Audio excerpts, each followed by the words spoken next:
Hey, Kevin here, top 100 financial advisor and best-selling author, and we are here to talk about the stock market. Today, I'm going to give you 3 tips to become a better investor and 3 things that can really help you as you're going through your investing journey.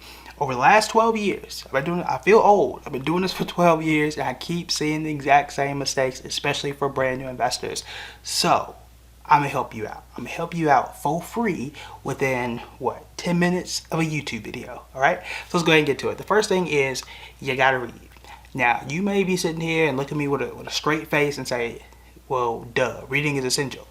It is, and sometimes people don't do it anyway. Okay, so when I say read, I went through my entire research process.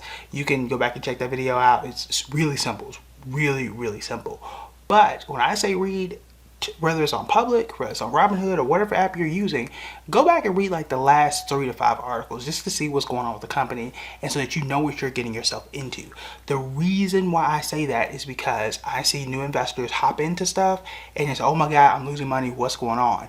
And not know why things are happening. And usually these are things that you could have seen well in advance. For example, I saw someone make their very first investment in Peloton last week. And I was like, oh my God. Now, I didn't say nothing. Didn't want to be negative. Didn't want to scare the person. But investing in Peloton, right? Well, at the time that they did it, Peloton was down 75%. We know they were, allegedly cutting production. They just got rid of the CEO. They've been doing so bad. And these are really easy, obvious headlines. It's so bad that it's gotten to a point where Amazon or Apple, even Nike, could say, look, we might buy them and make them into something. These things aren't necessarily good. Now, depending on if they bought and continue to hold it, we'll see what happens in the future. Maybe the stock has gone up since the CEO left. There are a lot of ifs here, right? So it's not necessarily always a 100% bad thing, but you do want to know those things going in advance, because most people, if I told you, hey, here's this company, it's down 75% in the last 6 months, last year, do you want to invest in it? You're probably going to say no. But if you don't know that and you didn't read it and you just hopped into it, you too would probably think that's a mistake. So again, reading is really fundamental when it comes to investing. It's not going to help you see the future. It's not, but it can help you to avoid the avoidable. So for another example is Google. If you are investing in Google, or consider investing in Google, if you read the last 3 to 5 articles, then you already know they're doing the stock split. And if you didn't know what a stock split is and you were doing your research and just asking questions, you probably saw my video or saw my TikTok on a stock split, or you just asked, like, hey, what's a stock split, and understand that it's going to happen in July. I'm telling you this now in February. Okay, same thing with, just like we talked about the infrastructure bill, talked about it in advance, right? We kind of went through a lot of these things. That's the value of being a subscriber and the notifications, right? Okay. We did that. All right. So when it comes to reading, though, if you did not read about the stock split and you didn't know about it, and let's just say you invested in Google in February and you didn't read any of that, or you happened to come around and invest in it some point in July, early July, mid-July, and the stock splits and you see the price go, and I don't know what the numbers are going to be, the price of one share of Google go from, I don't know, 2,500 to 150, and you say, oh my God, I lost 500% or something crazy, and you panic and you sell, when in actuality you didn't lose anything. It was just a stock split. But you didn't read what a stock split was, and you didn't read what was going on with Google in the last few weeks or so, or even the last few months or so. If you don't read, you can react in the wrong way. And it's stuff I have gone through personally. And again, I keep seeing investors run into that. Another example, recent example of today, was CVS. I like CVS. We talked about CVS. I think it's one of the better stocks out there. Except today, they dropped close to 6% because of earnings. Well, if I read that this was an earnings day, then maybe I would have reacted differently. Like, for example, some people invested in it today, lost money, and they just sold out of it because they lost 6%. I feel you, right? But if I read just a little bit into it, 9 times out of 10, there's an article that says, hey, look, they announced earnings on this day. Here's what people expect on earnings day for CVS. So that's one of the reasons I didn't invest in. We talked about it. We'll see what earnings does, and we'll see what we do around that. Same thing for Disney. When I tell you to set alerts to the companies you're interested in, this is why I know so much about so many, based on all the things that I'm reading. And even speaking of reading, we talked about my daily investing habits, which you can copy to learn more about the stock market as well, to help build your confidence, help build your understanding of the market. Because that's what it's about, just understanding, hey, I want to make a move here, I want to not make this move here, based on all the information I'm getting. You don't want to overwhelm yourself. 1 or 2 articles a day, that'll do. Because that adds up. You read 1 or 2 articles a day, you're talking about 60 articles in a month. That's a lot. And these articles don't have to be long at all, especially for the ones from like Yahoo Finance and CNBC. Sometimes Investopedia has some medium-sized articles. It doesn't have to be long. Doesn't have to be long, doesn't have to be a lot. But that compounding interest of information is extremely important. And when you're looking and you're becoming a new investor, it's okay to take 10 or 15 minutes to read a little bit and see if that's a good thing for you to do, to avoid hopping into something just because that is a long walk off a short cliff. I would like to say it's a country saying, but I don't know if it is. All right, so the next thing is, I have my notes here.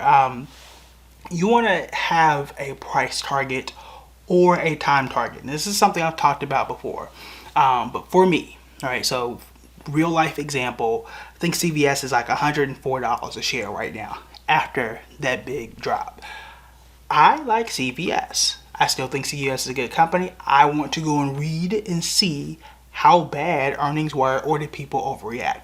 But in either case, based on what I'm looking at when I look at the chart, which we did a video on how to read charts, I would like to get CVS at $103. That's my price target. If CVS didn't get to $103 within the next, I don't know, 7 to 10 days, then I'm not buying it. Then CVS goes on somewhere else, and then I'll reassess what their price target is going to be.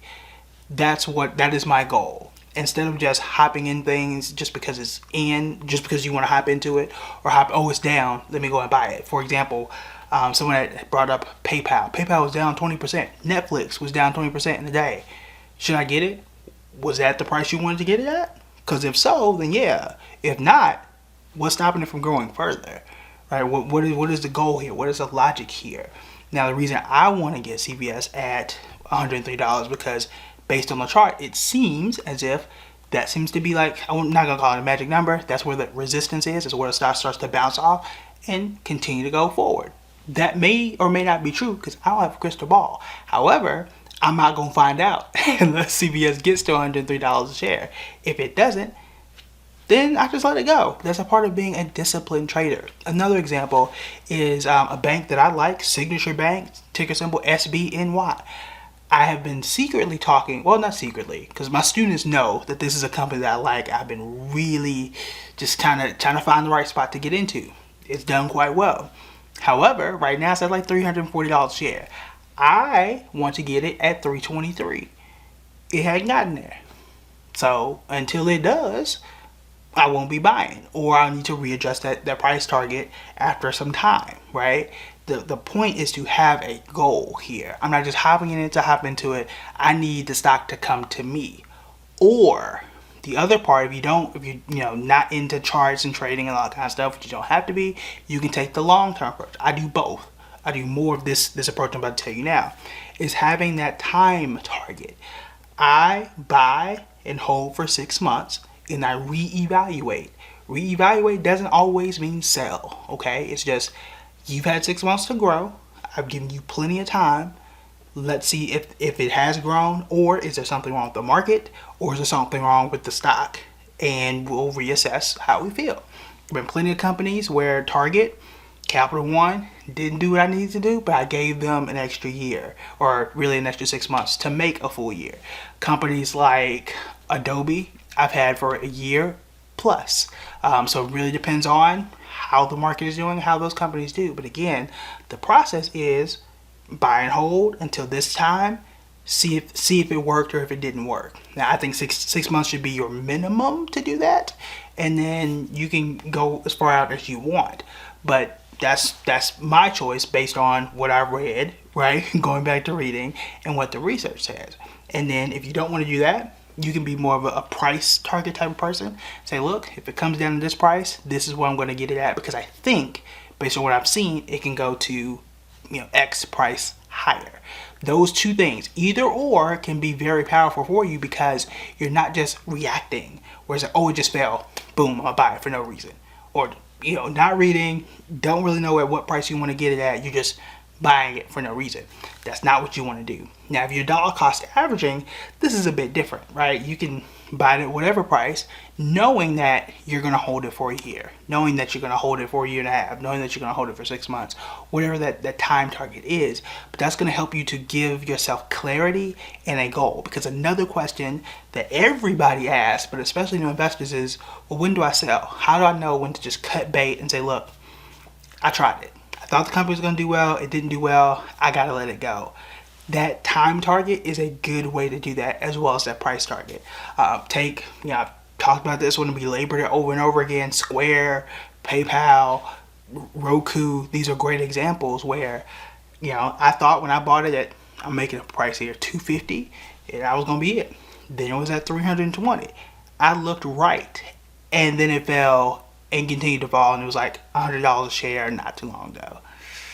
Pretty painful, except that I got to stop the bleeding after 6 months, and it continued to fall for a little bit. I know it was up today or so, but hey, I cut it off for 6 months, and it continued to fall. Let it go. Follow the rules that you have. Or I can do, going back to price target, you can do what's called a stop loss and say, look, for example, let's say the stock is at 115. I want to get it at 100. You get it at 100. And if it continues to fall to 95, then I'll get rid of it. And if it hits 95, it's probably going to keep falling, and we'll see what happens, right? That is using a price target.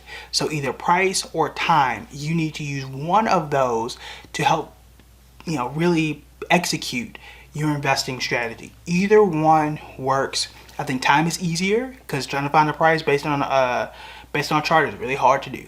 Okay, it takes some practice. I won't say it's really hard. It just takes a little bit of practice to figure out like what is the right price, and if the stock hits that price point. That's the risk. That, for example, SBNY, Signature Bank, a smaller regional bank, has 37 branches last I checked, from the last annual report, because I was reading. But there's a risk that my price target is too far, and it may not come down to 323. And it just goes up, and the gain from 340 to 375, whatever it's going to go to, I can miss out on that. That's a risk. However, if I were to do my price target, or my time target rather, I could say I'll buy it now, hold it for 6 months, and we'll see what happens in between. Again, depends. None of these are going to make you a perfect investor, but they will make you a better investor. There's a difference there. All right, and then the last one is you do want to see how well it's done in the past. Now, y'all belabor this over and over and over again. 6 months to a year, that's what I want to know. What happened 5 years ago it's cool, but the world has definitely changed in the last 5 years. So just because it was up 5 years ago, or it was up over the last whole 5 years, doesn't necessarily translate for the next whole 5 years. It's cool, it's good to know, it's good to have, but I don't think it's the best thing in the world.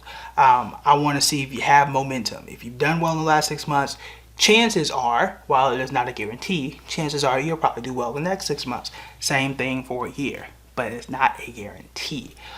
So I just need to know that, because again, if I told you, right, take away the ticker symbol, take away the company, take away the brand, all that kind of stuff. Hey, do you want to invest in something that's down 50%? You would say no. But people are investing in I don't know what, Roku, PayPal, Square, whatever.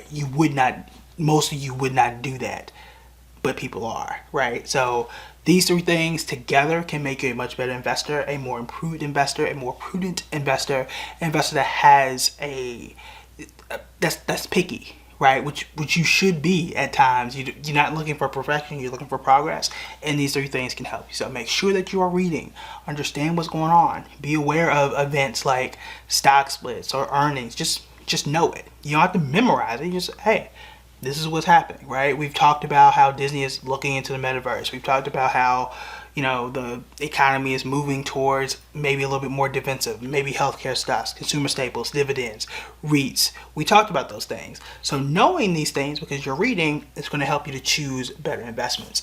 Having that price goal, that price target, this is going to help you to say, look, this is what I'm doing. This is my goal for this stock, as opposed to jumping out there blind.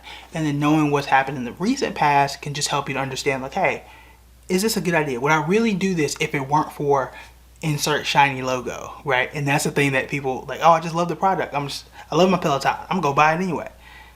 Yeesh. Right? So it really depends. So you want to take your emotions, remove your emotions out of it, and some of these things can really help you do that. All right, so that is it for me. Before you sign up for the free course, and that will be down here, you do want to make sure you get my book. It's Black History Month. My book talks about Black history and investing and money and all those things together. So make sure you check it out. You can go to buildingbread.com/blueprint. You can also go to Barnes & Noble. You might also have it at your local bookstore in the next few weeks. So we're trying to get back out there into bookstores. I was at Magic City Books in Tulsa, Oklahoma. I've seen it in Little Rock, Arkansas. I've seen it in DC, seen it in Chicago. Trying to get in as many stores as possible because that's always really cool. All right, so that is it for me. I'll talk to you guys later.